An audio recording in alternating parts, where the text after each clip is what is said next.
જય ધણેધર મિત્રો, આજે આપણે વાત કરી ગયા ભાગમાં કે વીર હમીરજીના લગ્ન પોતાના સગા સંબંધીઓ અને કુટુંબીજનોની ગેરહાજરીમાં થયા હતા અને લગ્ન કરી અને એમ કહેવાય છે કે એ લોકો સોમનાથના પંથે પાછા ચાલ્યા જાય છે. વેગડાજીએ પોતાના જાસૂસોની મારફત એવા સમાચાર લગાવડાવ્યા કે બાદશાહ કેટલે આવે છે. તો બાદશાહ સૌરાષ્ટ્રની સીમાડાઓને દબાવતો દબાવતો હાલ્યો આવે છે. ઠાકોરોને દંડતો આવે છે અને બધાને મારતો મારતો હાલ્યો આવે છે.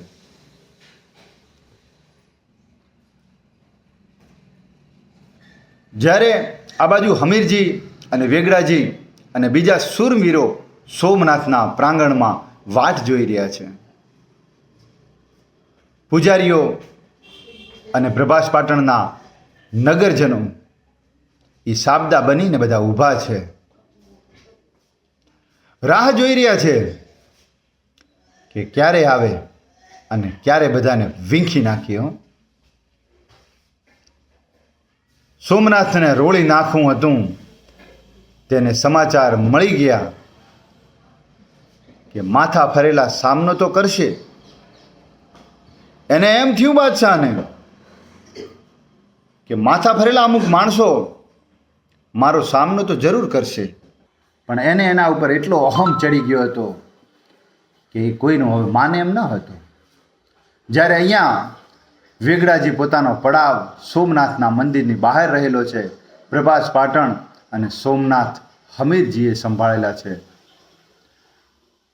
વિજયના કેફમાં મદમસ્ત બનેલો જફર ખાન બરાબર પ્રભાસ પાટણના પાદરમાં આવી પહોંચ્યો અને વેગડાજીના જે બધા સાથીઓ હતા એના તાતા તીરે બાદશાહી ફૌજના સોમૈયા કર્યા. ભાઈ બળુકા હાથીઓથી એને છૂટતા બાણ મુસ્લિમ સેનાને ત્રાહિમામ પોકારી દીધા.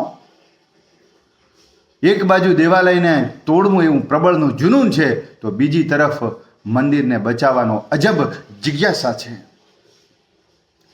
હાથીઓ પર બેઠેલા જફરખાનના સેનાનું બધું સહાર નિહાળતો એણે તોપો આગળ કરવાનો હુકમ કર્યો. સાથીઓ બધા તીરથી ઘાયલ થઈને ડફા ડફ પડવા માંડ્યા છે. ન્યાય એણે પછી તોફોને આગળ કરવાનું બધાને હુકમ છોડી દીધો. તે જ સમયે ભીલ બાણા વળીઓ જફરખાનનો ઈરાદો પામી ગયા અને સોમનાથને ફરચે ગીચમાં જાડીઓમાં સંતાઈ અને બાણોની વર્ષા શરૂ કરી દીધી. સુબાઓના તોપ માથે ચિચકાર ઢળી માંડ્યા અને જફરખાન વધારે રોષે ભરાણો. એને એમ થઈ ગયું, ઓ આ તો મારી નાખશે, આ તો આમના તીર અમને હવે કંઈ હુજવા જ નહીં દે.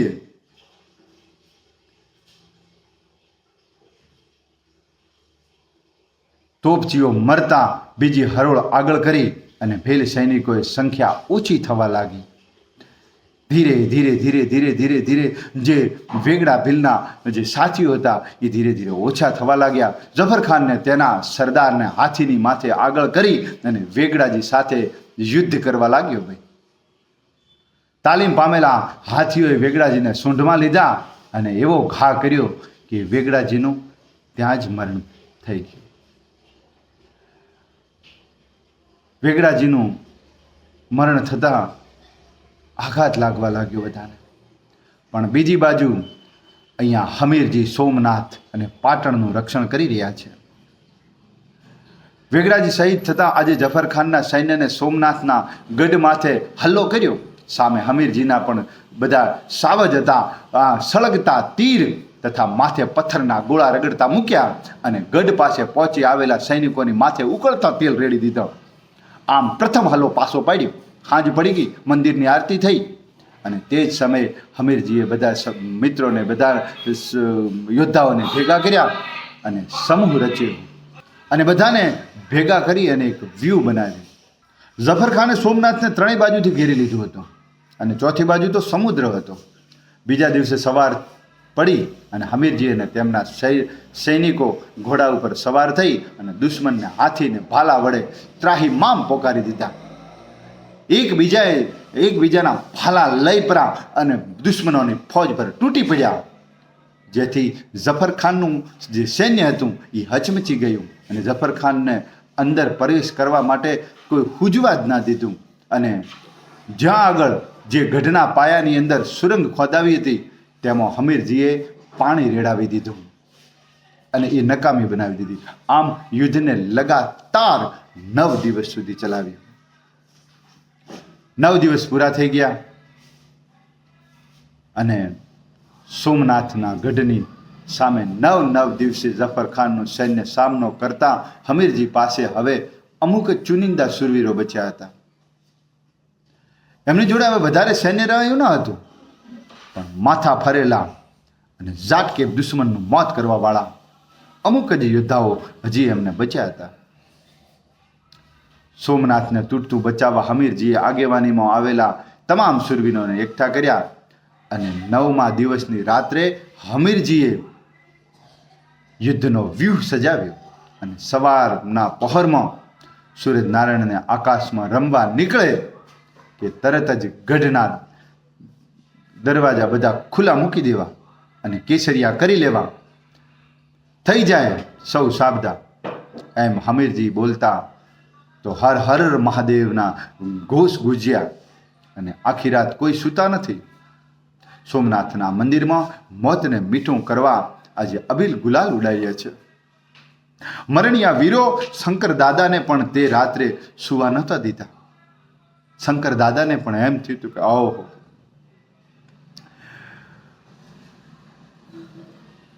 પરોઢીએ નાહી ધોઈને હમીરજીએ શંકર ભગવાનની પૂજા કરી, હથિયાર સજી આઈ લાખબાઈને પગે લાગ્યા અને કહ્યું કે આઈ આશીષ આપો.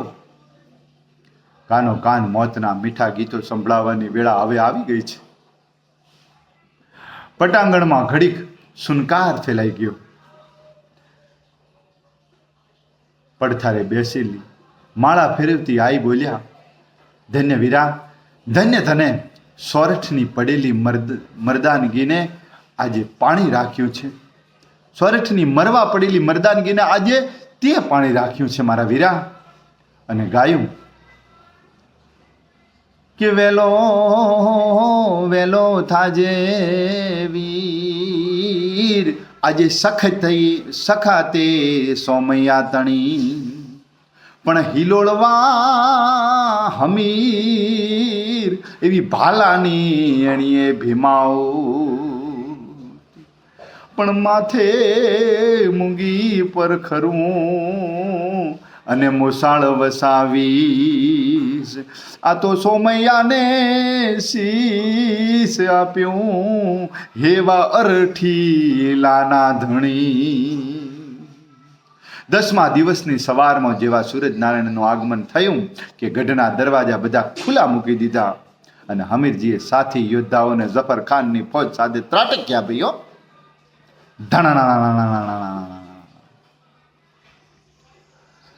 આમ અચાનક વહેલા આક્રમણથી જફર ખાન હેબતાઈ ગયો અને સૈન્યને આબદું કરીને યુદ્ધ શરૂ કર્યું. બીજી બાજુ મોતને ભેટવા નીકળેલા હમીરજી અને તેમના સાથીઓએ કાળો કેર વર્તાવી દીધો. સાંજ પડતા જ દુશ્મનોના સૈન્યને અડધા ગાઉ જેટલું પાછું ફેલાવી દીધું.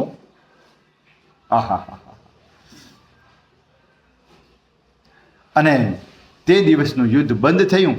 સોમનાથના ગઢમાં પરત ફરતા હમીરજી જુએ છે કે સાથીઓ અમુક જ હાથ કપાયા છે, અમુકના પગ કપાયા છે, અમુકના આંતરડા બહાર નીકળી ગયા છે અને હવે લગભગ 150 થી 200 સાથીઓ બચ્યા છે. હમીરજીએ સાથીઓને સાથે નિર્ણય કર્યો કે સવારનું યુદ્ધ સોમનાથના સાનિધ્યમાં લડવાનું નક્કી કર્યું અને સવાર પડતો જફર ખાનને સામેથી હુમલો કર્યો, કારણ કે તે વધારે સમય લેવા માંગતો ન હતો. જ્યારે હમીરજી અને તેના સાથીઓએ શિવલિંગને જળ સ્નાન કરાવી અને એકબીજાને છેલ્લા જુહાર કહી અને રણ મેદાનની અંદર ઉતર્યા ભાઈઓ. પણ તલવાર ચમકતી હતી હો. એ દિવસે તલવારને પણ દુશ્મનોનું લોહી પીવા માટે તલવાર પણ આમ પ્યાસી હતી. સાંજ પડતા યુદ્ધમાં હમીરજીનું આખું શરીર વેતરાઈ ગયું. આખું શરીર વેતરાઈ જઈને લીરા જેવું થઈ ગયું. તેમની માથે એક સામટી 10 તલવાર પડી છતાં પણ દુશ્મનોને મચક નથી આપી. શિવલિંગનું રક્ષણ કરનાર યોદ્ધાઓ ઢળી પડ્યા. આમ યુદ્ધમાં સાંજ પડી, હમીરજી પડ્યા અને સોમનાથને જીતી લીધું. મરતા મરતા એ હમીરજીએ સોમનાથને બચાવી લીધું અને દુશ્મનો ભાગી ગયા. ત્યારે આઈ લાખબાઈ ગઢની દેવડીએ ચડી નિરખી રહ્યા હતા અને આ સુરવીર યોદ્ધા માટે બલિદાનના મરસિયા ગાયા. રવડીએ રડીએ પાટણ પર્વતી તણા અને કંકળ કમળ પછે ભોય તાહળા ભીમારો પણ વેળગ તુહારી વીર આવીને વાટી નહીં. અરે હાકલ તણી હમીર ભેખડ હુતી ભીમાઉ. સોમૈયા ગઢની દેવડી આઈ લાખબાઈ એક બાજુ મરસિયા ઉપડ્યા હતા. ઇતિહાસે હમીરજી ગોહિલને નોંધ એટલા માટે લેવી પડે સાહેબ કે જ્યારે સૌરાષ્ટ્રની રાજપૂતી રોળાઈ ગઈ હતી ત્યારે પોતાના મુઠ્ઠીભર ભેરુબંધોને સુબા ઝફર ખાનની જંગી ફૌજ સામે સોમનાથનું રક્ષણ કરવા માટે સખાતે ચડ્યા હતા. આમ હમીરજી તેમના વંશજોના સુરાપુરા તરીકે પણ ઓળખાય છે અને આજ પણ એમના વંશજો એમને પૂજે છે. સોમનાથના મંદિરની બહાર વેગડાજીની અને મંદિરના મેદાનમાં બરોબર શિવલિંગની સામે જ હમીરજી ગોહિલની આ દેરીઓ આવેલી છે. આવા પ્રતાપી અને વ્યક્તિત્વને યાદ શૌર્યનો ઉજ્જવળ ઇતિહાસ આલેખ તો તમને પાળીઓ સોમનાથમાં પૂજાય છે. તો મિત્રો, આ વાર્તા તમને કેવી લાગી? આ એક ઐતિહાસિક સત્ય છે. જો તમને ગમી હોય તો લાઈક કરજો, તમારા મિત્રોને પણ શેર કરજો અને અમારી ચેનલ પર નવા હો તો સબસ્ક્રાઈબ જરૂરથી કરી લેજો. અને મિત્રો, આવા વિડીયોને શેર એટલા માટે કરતા રહેજો કે આવા વીર પુરુષોની ગાથા સદાય અમર રહે. તો જય ધરણીધર, જય જય જય ધરણીધર.